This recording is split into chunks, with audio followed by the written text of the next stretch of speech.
Good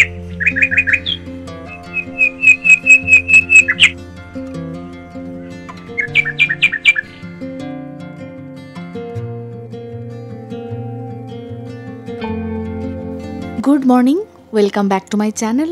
আমি কৃত্তিকা আরেকটা নতুন দিনের ভ্লগ নিয়ে এসে গেছি। আজকের ভ্লগটা আশা করছি খুব ভালো লাগবে। দিনের শুরুতেই একটা দারুণ গিফট পেয়ে গেলাম বোনের কাছ থেকে, একটা সুন্দর নাইটি। রং আর সাইজ সব একদম পারফেক্ট, তাই ভাবছি আজকে চান করে উঠে এই নাইটিটাই পরবো। এখন বাড়িতে থাকলে সকালে ঘুম থেকে উঠে যতই গরম পড়ুক বেশ কিছুক্ষণ এই বাগানে কাটাই। বাড়ি থেকে বেরিয়ে অন্য দেশে অন্য শহরে যত থেকেছি তত বেশি করে যেন এই উঠোন বাগানের মর্ম বুঝতে পেরেছি। আর বুঝেছি বাড়ির মানুষ প্রিয়জনদের আদর যত্ন আর ভালোবাসার মর্ম, যা পৃথিবীর কোথাও গিয়ে পাওয়া যায় না। কলকাতার বাড়িতে ওই ছোট্ট বারান্দাতেও আমি চেষ্টা করেছি কয়েকটা গাছ লাগিয়ে জায়গাটাকে একটু সবুজের ছোঁয়া দেওয়ার। ক্যানাডায় থাকাকালীন তো একেবারেই সম্ভব হয়নি, কারণ ওখানে বারান্দাই ছিল না।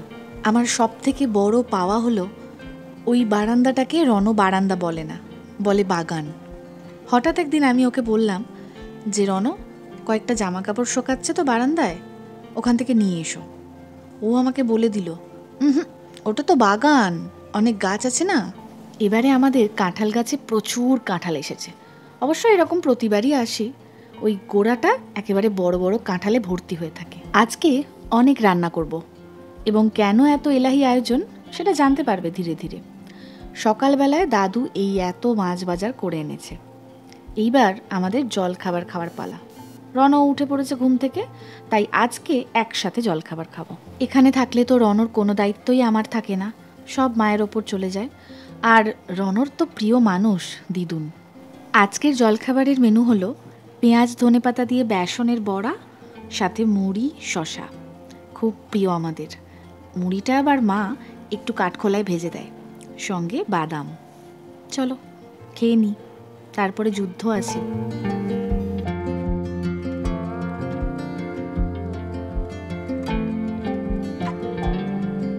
জলখাবার খাওয়ার সময় আমি ডালটা সিদ্ধ হতে বসিয়ে দিয়েছিলাম। জলখাবার খেয়ে উঠে ফোড়ন দিয়ে নিলাম, তাই ডালটা আমার রেডি হয়ে গেল। এরপরে 5 রকম ভাজা, মাছের আইটেম, মাংস এইসব রান্না করব। এবার বলি কি কি মেনু আজকে আছে। ও তার আগে রণকে খাইয়ে আসি, দাঁড়াও। গরম ভাত, গরম ডাল, ডিম সিদ্ধ। Happy Holi, happy Holi. আমাদের বর্ধমানে কালকে, আজকে হচ্ছে সব জায়গায়, শুধু বর্ধমানের লোকেরা 2 দিন হোলি পালন করে, হোলি উৎসব। বাহ, যাও ভালো করে গান করে এসো, অনুষ্ঠান করে এসো, রং মেখে ভূত হয়ে এসো। আর আমি বাড়িতে রান্না করব এখন। আর রণ শুভম দাদার সাথে খেলবে নাকি? হ্যাঁ, কেন রণ তো যাবে না একলা। না, তোমার অসুবিধা হবে, তোমাকে ঠিক টেনে ধরে রাখবে, গান করতে দেবে না। ঠিক আছে, যাও। মা চলে গেল মায়ের দোল উৎসবের গানের অনুষ্ঠানে। আমি যদিও ব্লগের শুরুতে ডেটটা মেনশন করেছিলাম, আজকে 14ই মার্চ 2025। মা চলে যাওয়ার পর দিদা দাদুও ডাক্তার দেখাতে গেল বোনকে সাথে নিয়ে। আমিও ব্যস্ত হয়ে গেলাম রান্নায়। রণ তার প্রিয় শুভম দাদার সাথে খেলা শুরু করে দিল এবং প্রথম দাবি হলো আমাদের রং বার করে দাও। তার আগে আমি একটু মশলা বেটে নিলাম, কারণ আজকেই মিক্সিটা আমাদের খারাপ হয়ে গেছে। কপাল আমার বড়ই খারাপ, তো যা যা মশলা আজকে বাটার কথা সব আমাকে এই শিলেই বাটতে হবে। চলো এবার রণদের রং বার করে দিই, আবির নিয়েই খেলুক একটুখানি। এখন বাঙালির কোনো অনুষ্ঠানই তো আর একদিনে সীমাবদ্ধ থাকে না, 2-3 দিন ধরে চলতে থাকে।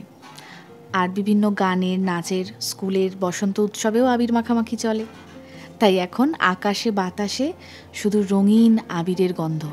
বিয়ের আগে যখন নাচ শেখাতাম বা নিজেও নাচ করতাম, তখন এমনও হয়েছে যে গোটা 1 সপ্তাহ রোজ আবির মেখে বাড়ি ফিরছি আর রাত্রেবেলা চান করছি। যাই হোক, সেসব এখন স্মৃতি। পোস্তটা রান্না হয়ে গেছে, নুনটাও ঠিক আছে, একটু ঢাকা দিয়ে রাখি আর দেখে আসি ওরা বাইরে কি করছে। দুজনের মুখটা দেখি। বাইরের লোককে দিয়ে আসছে।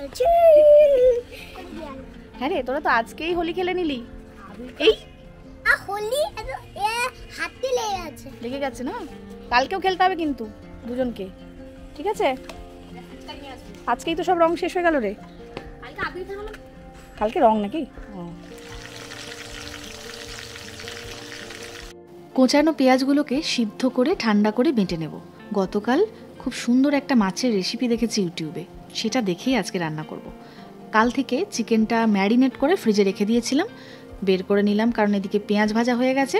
চিকেনটা একদিকে কষতে থাকবো আর একদিকে মাছ রান্না করে নেব। ঠিক আছে তো? ডাক্তার কি বললো?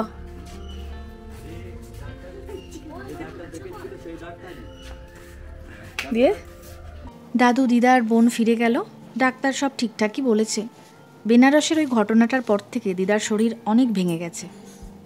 যাই হোক, এখন সুস্থই আছে। এই পাশে আমার পাবদা মাছের ঝালটা রেডি হয়ে গেছে। ঝাল করতে একদমই বেশি সময় লাগে না, কিন্তু আজকে সময় লাগছে শুধুমাত্র মিক্সির ওই বাটিটা খারাপ হয়ে যাওয়ার জন্য। আমাদের বাড়িতে যখন মিক্সি ছিল না, সে অনেক আগেকার কথা, তখন কিন্তু আমিও শিলে বেটে দিতাম মাকে মশলা, মানে শিলে বাটাটাই তখন স্বাভাবিক। আমরা এখন মিক্সির ওপর এতটাই নির্ভরশীল হয়ে পড়েছি যে একটা গোটা দিনের রান্নার সব মশলা যদি শিলে বেটে করতে হয় তাহলেই আমাদের মাথায় হাত। আসলে সবটাই অভ্যাসের ওপর। অভ্যাস না থাকলে যে কোনো সহজ কাজই খুব কঠিন লাগে। অনুষ্ঠান করে এসেই মা রান্নাঘরে আমাকে হেল্প করতে শুরু করে দিয়েছে। আর রনু আর ওর দাদাকে খেতে দিয়ে দিলাম। ওদেরকে তো শুধু মাংস আর ভাত দেব। রনু তো মাংস থাকলে আর কিছুই খায় না, তবে রনর দাদাকে একটা মাছ দিয়েছি। আর দীপ এসেছে, ওরা আজকে দুপুর এখানেই খাওয়ার কথা, কিন্তু কাজের তো ছুটি নেই, তাই এখানে বসেই অফিসের কাজ সারছে। চলো এইবার আমি আজকের মেনুটা তোমাদের সাথে শেয়ার করি। সাদা ভাত, 5 রকমের ভাজা, যার মধ্যে আছে আলু, বেগুন, পটল, কুমড়ো আর পমফ্রেট মাছ, পাবদা মাছের ঝাল, আলু পোস্ত, মুগের ডাল, সাথে কাতলা মাছের রেজালা আর কষা মাংস। এই রেজালাটা আমি প্রথমবার বানালাম, দারুণ খেতে হয়েছিল, সবাই তো তাই বলল। তো লাস্ট এই রেজালাটা চাপিয়েই আমি চান করতে গেছিলাম, কারণ রান্না আমার কমপ্লিট। এইবার খেয়ে নেব। ওই যে পেঁয়াজ সিদ্ধ করেছিলাম এই রেজালাটার জন্যই। খুব সুন্দর মেনুটা, কোনো একদিন ডিটেলসে দেখাবো তোমাদের। এটা তোমার গাছের দোকান? কটা কটা? ও আচ্ছা, এই গাছগুলো। আচ্ছা, তুমি বিক্রি করছো? হ্যাঁ, আমার একটা গাছ লাগবে তো। আমার এই সুন্দর ফুলের গাছটা লাগবে, এইটা এই ফুলের গাছটা লাগবে। হ্যাঁ, না, এই ফুলের গাছটাই লাগবে। না, এটাই লাগবে, রণ গাছটাই লাগবে। এই বাড়িতে থাকলে 1 মিনিটের জন্য শুভম দাদাকেও ছাড়ে না। শুভম দাদাকে খেতে, উঠতে, বসতে সব জায়গায় চাই। যাই হোক, দীপকে খেতে দিয়ে দিলাম। ওর এমনই কাজ আর মিটিং চলছে যে খেতেও উঠতে পারছে না। যাকে এবার আমরা আসল কাজটা করে ফেলি, একটু ছোট্ট করে তত্ত্ব সাজিয়ে নিই। কারোর বিয়ে নয়, সাধ। আমার বান্ধবী সুরশ্রী এখন প্রায় 7 মাসের প্রেগনেন্ট। আমার কাকা শ্বশুরের সাথেই ওর বিয়ে হয়েছে, তাই একদিকে ও যেমন আমার বান্ধবী, আর একদিকে আমার আত্মীয়। এইবার বলি ট্রেতে আমি কি সাজাচ্ছি। 3টে ট্রে বানিয়েছি। একটাতে আছে ফলমূল, একটাতে বেকারির বিস্কুট আছে বিভিন্ন রকম, আর একটাতে আছে আঙ্কেল চিপস আর তার সাথে চকলেট। এই আঙ্কেল চিপসটা ও ভীষণ খেতে ভালোবাসে, সেই জন্য আর কোনো কিছু দিইনি। যদিও এই সময় চিপস খাওয়াটা খুব একটা হেলদি নয়, তবুও মাঝে মাঝে একটু চলে। এগুলোর পাশাপাশি আর একটা খুব সুন্দর গিফট আছে ওর জন্য, সেটা হলো হাত ঘড়ি। দাঁড়াও, প্যাকেটটা একটু খুলে তোমাদের দেখাই।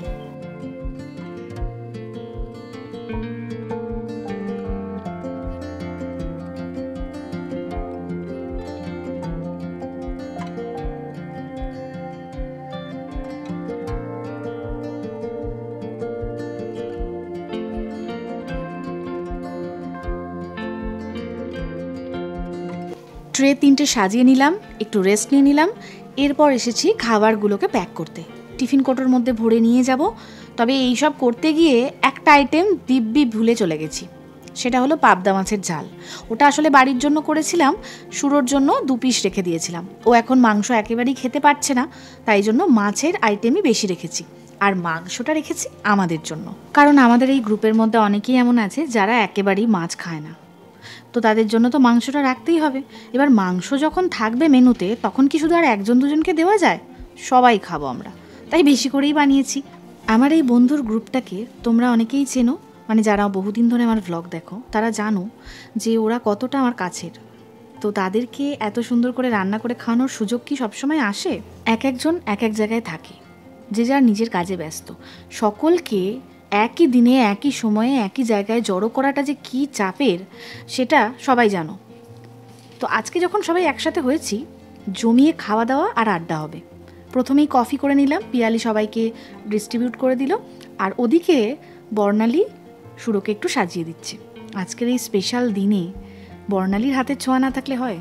ওদের এই ফ্ল্যাটটা এত সুন্দর করে ইন্টেরিয়ার ডেকোরেশন করা যে এখানে যে কোনো জায়গায় ফটো ভিডিও তুলি না কেন দুর্দান্ত আসে।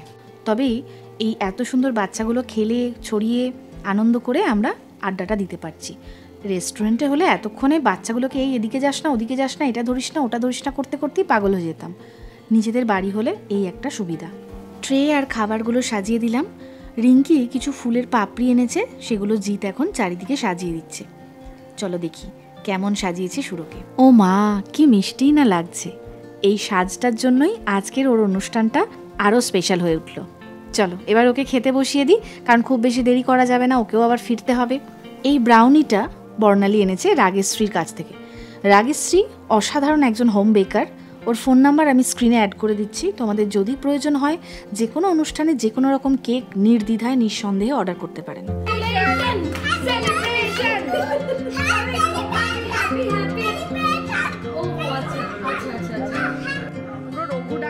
একদম শুধু দেখবে, পর্যবেক্ষণ করবে, বুঝলে?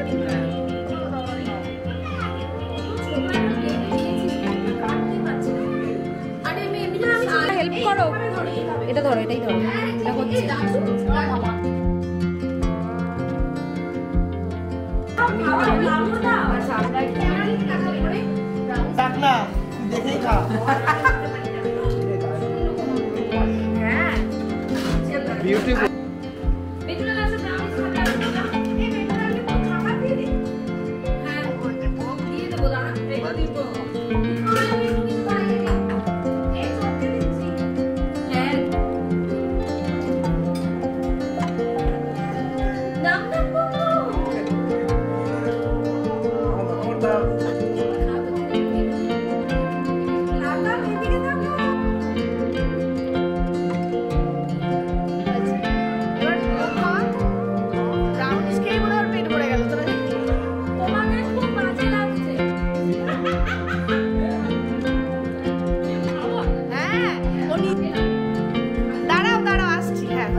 আমার কাকা শ্বশুর মানে সুরোর বর এখন তো লন্ডনে আছে, তাই ওকেও আমরা ভিডিও কলিংয়ে অ্যাড করে নিলাম। চলে আসবে কিছুদিন পরই। আজকে এখানে থাকলে আরও বেশি আনন্দ হতো, সব থেকে বেশি সুরোর। হবু বাবা মা দুজনকে একসাথে এই অনুষ্ঠানে থাকলে অনেক বেশি তৃপ্তি পাওয়া যায়। যাই হোক, সব সময় সব পরিস্থিতি যে মনের মতোই হবে এমনটা নয়। চলো লাস্টে এবার আমাদের ডেজার্ট খাওয়ার পালা। গরম ব্রাউনির সাথে ঠান্ডা ঠান্ডা আইসক্রিম। এটা কিন্তু রিঙ্কির মেনু। এরপরে ওই গোটা জায়গাটা ভালো করে ধুয়ে মুছে বাসনপত্র ধুয়ে রেখে আমরা সবাই বেরিয়ে পড়লাম যে যার বাড়ি যাওয়ার জন্য।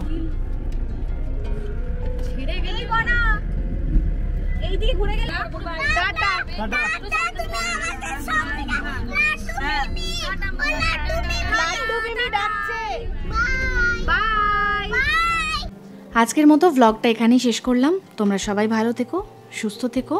দেখা হচ্ছে আমার পরের ভ্লগে। Good night.